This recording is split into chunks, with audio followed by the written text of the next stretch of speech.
रसिको नमस्कार. काही श्रवणीय या माझ्या चॅनेलवर आपलं स्वागत. काही वेळा असं काही साहित्य वाचनात येतं जे मनाला खूप खोलवर जाऊन भिडतं आणि मग वाटतं ते अनेकांपर्यंत पोहोचवायला हवं. आज सादर करते आहे सेल्फ एस्टीम हा मनाला खूप भावलेला एक अतिशय सुंदर लेख.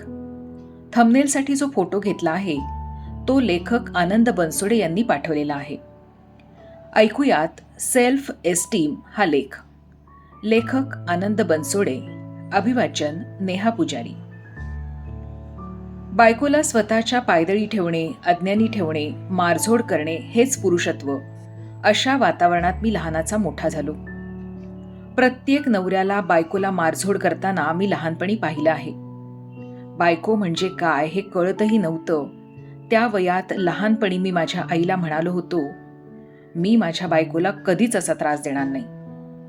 मी असं म्हणालो होतो हे माझी आई सांगते. आज एवढ्या वर्षांनंतर माझ्या बायकोच्या आणि माझ्या नातातला कोर पार्ट आहे तो म्हणजे इक्वालिटी, समानता. मी 9वी नापास झालो त्यावेळी मी सोलापूरमधल्या नई जिंदगी भागात राहत होतो. मी पुन्हा 9वीला ॲडमिशन घेतली. त्यावेळी शाळेतल्या माझ्यासोबत असणाऱ्या मित्रांना मावा खायचं, दारू प्यायचं व्यसन होतं. मावा खाऊन ही मुलं माझ्या घरीही यायची. पण मला कधीही कोणतंही व्यसन जडलं नाही किंवा ते ट्राय करण्याचा मोहही मला कधी झाला नाही. कुमठा नाका इथं राहायला आल्यानंतर एक मित्र मला गणपतीच्या मिरवणुकीत घेऊन गेला. रात्री खूपच उशीर झाला. ती पहिली वेळ जेव्हा मी एवढ्या उशिरापर्यंत घराबाहेर होतो. घरी आलो तर आई वडील दोघंही घराबाहेर बसले होते. मला ते रागावले आणि दुसऱ्या दिवशी त्या मुलाच्या घरी जाऊन सांगितलं, इथून पुढं आमच्या मुलाला कुठंही घेऊन जायचं नाही. त्यानंतरची पुढील 2 दशकं मी सोलापूरमधल्या कोणत्याही जयंती मिरवणुकीत रात्री 10 नंतर थांबलो नाही. उलट लवकर घरी यायचो, अभ्यास करायचो किंवा पुस्तक वाचन करत असायचो. आपल्या आजूबाजूची परिस्थिती आपल्याला घडवत असते ही बाब खरी असली तरी आजूबाजूच्या घटनांना आपल्या अंतर्मनात आपण काय प्रतिक्रिया देत असतो हे जास्त महत्त्वाचं आहे.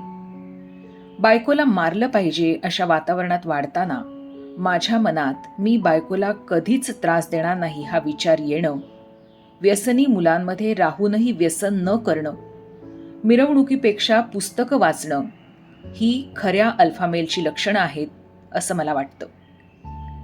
गॅरी व्ही म्हणतो तशी मुलांमध्ये जगातली एक महत्त्वाची गोष्ट निर्माण करायची असेल तर ती म्हणजे त्यांचे सेल्फ एस्टीम, त्यांचा स्वाभिमान.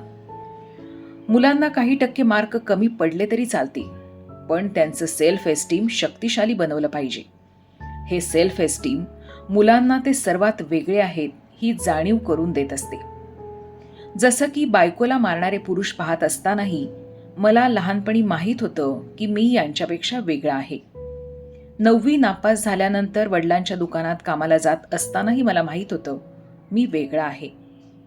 आजूबाजूला व्यसनी मित्र असतानाही, मावा न खाल्ल्यामुळे चिडवून घेतानाही मला माहीत होतं मी वेगळा आहे. बोलण्यातील दोषामुळे न्यूनगंडात जगतानाही मला माहीत होतं मी वेगळा आहे. 10 वेळा तोंडावर पडून साधारण आयुष्य जगतानाही मला माहीत होतं मी वेगळा आहे. माझ्या आयुष्यातील सर्व यशाची सुरुवात मी वेगळा आहे या विचारातून झाली आहे. हा विचारच मला नेहमी वेगळ्या गोष्टी करण्यासाठी प्रेरित करतो. रसिको, सेल्फ एस्टीम हा आनंद बनसोडे यांचा अत्यंत सुंदर लेख. आज अल्फा मेल म्हणजे आक्रमकपणा, दादागिरी, मिरवणे असं चित्र दाखवलं जातं. पण हा लेख खूप काही वेगळं सांगतो. अल्फा मेल म्हणजे व्यसन नाकारण्याचं धाडस, स्त्रीला समान मानण्याची प्रगल्भता. खरा अल्फा मेल तोच जो सगळं करतायत म्हणून यापेक्षा मला काय योग्य वाटतं यावर तो ठाम राहतो.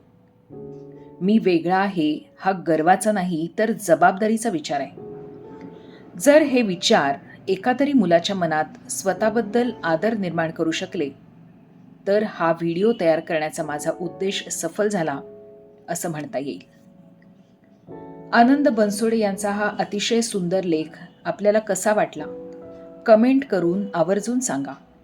व्हिडिओ आवडला असेल तर व्हिडिओला लाईक करा, मित्रपरिवारात शेअर करा आणि अशा वेगळे विचार देणाऱ्या कथा, लेख, कविता ऐकण्यासाठी माझ्या चॅनेलला सबस्क्राईब नक्की करा.